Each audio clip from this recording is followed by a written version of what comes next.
जैसा कि हम चर्चा कर रहे थे, राजनीति विज्ञान का लोक प्रशासन से संबंध किस प्रकार से है। दोनों का द्वैत भाव, एक दूसरे में आज सबसे ज़्यादा समीपता और एक दूसरे पर ज़्यादा अंतर्निर्भरता, इस विषय में हम पढ़ रहे थे। लोक प्रशासन के सिद्धांतों के रूपरेखा में लोक प्रशासन का विधि से क्या संबंध हो सकता है, इसके बारे में आज चर्चा करेंगे हम। लोक प्रशासन और विधि। लोक प्रशासन विधि से गहरा संबंध है। पहला है, लोक प्रशासन विधि के अनुसार कार्य करता है। लोक प्रशासन देश के कानूनों के अनुसार ही कार्य करता है। प्रशासक कोई ऐसा कार्य नहीं कर सकता जो कानून के विपरीत हो, विधि के विपरीत हो। भले ही अन्य आधारों पर वह कार्य करना कितना ही वांछनीय और विवेक सम्मत क्यों न हो, प्रशासक के लिए विधि द्वारा निर्धारित मर्यादा, सीमा या लक्ष्मण रेखा का काम करती है। यदि प्रशासक इस रेखा के बाहर जाकर काम करता है तो उसके क्रियाकलापों का न्यायालय में अवैध घोषित कर देगा। अतः वस्तुतः लोक प्रशासन को किसी कानून का उल्लंघन ही नहीं करता, वरन वह उसे कोई कार्य तभी करना चाहिए जब विधि उसे कहने को सहमति दे। इस प्रकार लोक प्रशासन विधि के अनुसार ही कार्य करता है। विधि से बाहर जाकर वह कोई भी अवैधानिक कार्य नहीं करता। इसलिए लोक प्रशासन का विधि से बहुत गहरा संबंध है। दूसरा है, लोक प्रशासन विधि के अनुसार कार्य करता है। पहला कार्य, लोक प्रशासन विधि का कार्यान्वयन करता है। लोक प्रशासन कानून का क्रियान्वयन करता है, विधि का कार्यान्वयन करता है। वास्तव में लोक प्रशासन विधि को सही ढंग से कार्यान्वित करता है। जैसा कि वुड्रो विल्सन, जो लोक प्रशासन के जन्मदाता हैं, उनका विचार है, लोक प्रशासन सार्वजनिक कानूनों के व्यवस्थित और विस्तृत क्रियान्वयन के अतिरिक्त और कुछ नहीं है। उन्होंने लोक प्रशासन की जो परिभाषा दी है उसमें स्पष्ट है, सार्वजनिक कानून के व्यवस्थित तथा विस्तृत क्रियान्वयन के अतिरिक्त और कुछ नहीं है लोक प्रशासन। यानी सार्वजनिक विधि से संबंधित सार्वजनिक विधि के जो व्यवस्थित और विस्तृत क्रियान्वयन है उसका नाम लोक प्रशासन दिया है। साथ ही साथ आज भी फ्रांस में लोक सेवकों के लिए कानून का ज्ञान होना अनिवार्य है।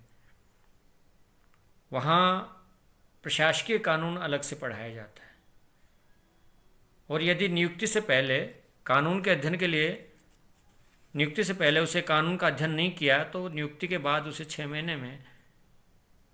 महीने तक विश्वविद्यालय में कानून के अध्ययन के लिए भेजा जाता है। इससे स्पष्ट होता है कि फ्रांस जैसे देश में विधि का कितना महत्व है, और सभी देशों में विधानमंडल द्वारा पारित कानूनों को क्रियान्वित करने की जो जिम्मेदारी है, उत्तरदायित्व है, वो प्रशासकीय कर्मचारियों पर रहता है। यानी विधि को किस प्रकार से क्रियान्वयन करना है, ये लोक प्रशासन के जिम्मे रहता है, उत्तरदायी रहता है। लोक प्रशासन को उत्तरदायी बनाया जाता है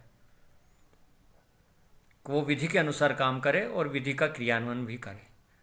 तीसरा है, लोक प्रशासन का विधि निर्माण में भूमिका। लोक प्रशासन केवल कानून की मर्यादा में रहकर ही काम नहीं करता, वरन स्वयं अपने लिए कानून निर्धारित भी करता है। इस निर्धारण के 2 प्रमुख रूप हैं। संसदीय शासन प्रणाली वाले देशों में संसद वे ही कानून पारित करती हैं जो मंत्रियों द्वारा प्रस्तुत किए जाते हैं। मंत्रियों द्वारा संसद में प्रस्तुत किए गए विधेयकों के वास्तविक निर्माता प्रशासक ही होते हैं। दूसरा, संसद को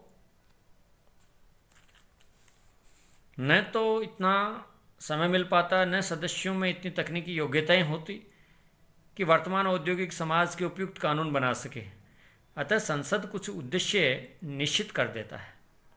उन निश्चित उद्देश्यों की परिसीमा में प्रशासन को कानून बनाने की स्वतंत्रता होती है। प्रशासन द्वारा इस प्रकार बनाए गए कानूनों को अधीनस्थ विधान या सबऑर्डिनेट लेजिस्लेशन कहा जाता है, या प्रदत्त विधान कहा जाता है, क्योंकि विधि निर्माण का काम विधायिका का है, किंतु वह कार्यपालिका को वो अपनी शक्ति सौंपता है, क्योंकि उनके पास विशेषज्ञ या तकनीकों, आंकड़े, तथ्यों की जानकारी नहीं है। और कार्यपालिका में जो संबंधित मंत्री हैं संबंधित विभाग के, वो अपनी कानून या विधेयक प्रस्तुत करता है और उसके अनुसार संसद की मोहर के बाद में, राष्ट्रपति के हस्ताक्षर के बाद में वह विधि का प्रारूप या विधि का स्वरूप ग्रहण करता है।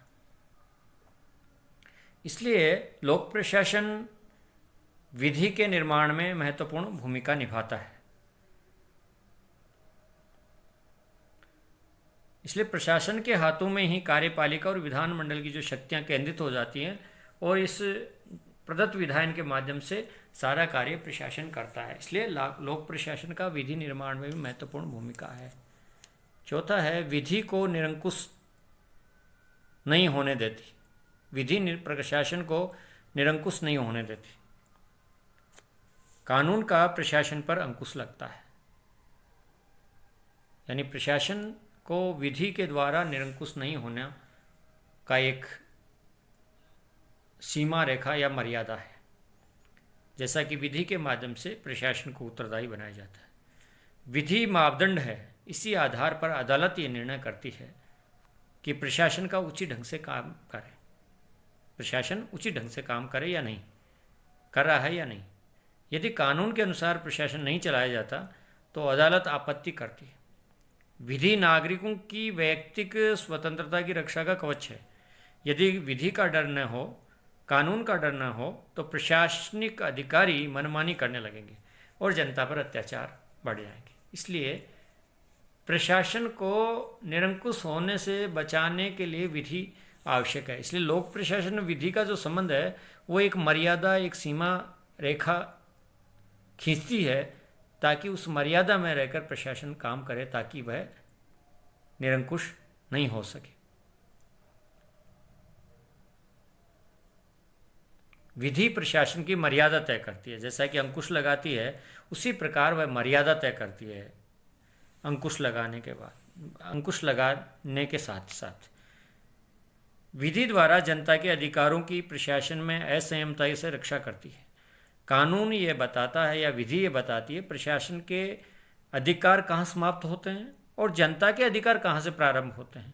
इस प्रकार हम कह सकते हैं कि कानून प्रशासन के विरुद्ध हमारे अधिकारों का रक्षा के रूप में सामने आता है, परंतु प्रशासन एक वैधानिक विषय ही नहीं, विधि के व्यापक क्षेत्र के भीतर प्रशासक को स्वविवेक की शक्तियाँ दी जानी चाहिए, ताकि वह तात्कालिक परिस्थितियों के अनुसार कार्य कर सके और प्रसंग और परिस्थिति के अनुसार साधनों का चयन कर सके। फिर प्रशासन की आवश्यकताएं भी कानून की मौलिक धारणाओं के निर्णय पर प्रभाव डालती हैं।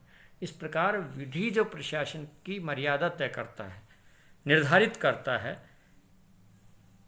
अधिकारियों पर प्रशासन की असंयमता से रक्षा करता है। कानून ये बताता है कि प्रशासन के अधिकार कहाँ समाप्त होंगे, कहाँ जनता के अधिकार प्रारंभ होते हैं। अतः हम कह सकते हैं कि कानून प्रशासन के विरुद्ध हमारे अधिकारों की रक्षा के रूप में सामने आया है। किंतु एक वैज्ञानिक विषय, प्रशासन एक वैधानिक विषय नहीं है। विधि के व्यापक क्षेत्र के भीतर प्रशासन स्वविवेक की शक्ति दी जानी चाहिए, ताकि तात्कालिक परिस्थितियों के अनुसार आपदा, कोविड-19 जैसी प्राकृतिक आपदा, वैश्विक महामारी को किस प्रकार से तय कर सकता है या किस प्रकार से उसको नियंत्रण करने, स्थापित करने का प्रशासन अपना योगदान दे सकता है। इसलिए कुछ परिस्थितियों और साधनों का चयन कर लेने में उन्हें स्वतंत्रता होनी चाहिए, ताकि प्रशासन की आवश्यकताएं भी कानून की मौलिक धारणाओं के निर्माण पर प्रभाव डालती हैं। इसलिए प्रशासन को कुछ परिस्थितियों के अनुसार निर्णय लेने का अधिकार होना चाहिए, किंतु कानून की मर्यादा के भीतर ही वह कार्य संपन्न करता है। इस प्रकार से लोक प्रशासन और विधि के संबंध में जो ये सिद्धांत है, ये लोक प्रशासन विधि का किस प्रकार से क्या संबंध है, विधि के अनुसार या विधि के द्वारा लगाई गई मर्यादा के अनुसार कार्य संपन्न करने होते हैं।